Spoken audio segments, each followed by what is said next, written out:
All right, in this video, we will be demonstrating how to calibrate a pressure gauge, which is, we have our reference gauge and a customer's UUT gauge hooked up to a pressure pump. So we will be calibrating this by comparison with this gauge, I think is 60 PSI. So get it on in there. Go ahead. Let me lock the airport and turn this unit on. So we're going to release all pressure, and we're going to tear 0.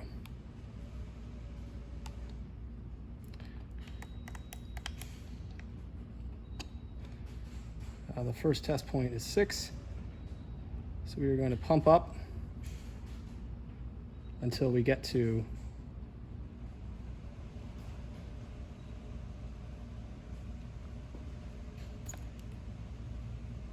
a little past it.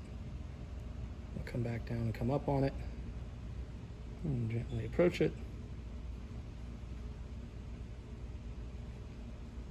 And 6 is 6 PSI. So we would pump up to 6 and record the unit under test. The next test point is 18. So I'm going to manually index this. And I passed it a little bit. I'm going to back down with the fine adjust knob. We'll come underneath it and approach it from the bottom. 17.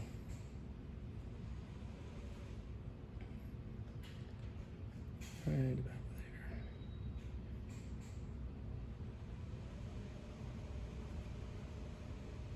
there. And 18 gives us 17.9 on the unit under test, so there's the answer.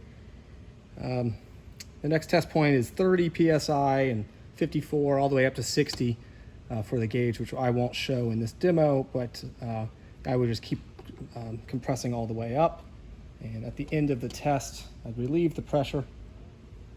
It relieved it, dropped back down to 0, and I can take off the customer's gauge and clean up the thread tape, and it has been calibrated. So that's how you calibrate a pressure gauge.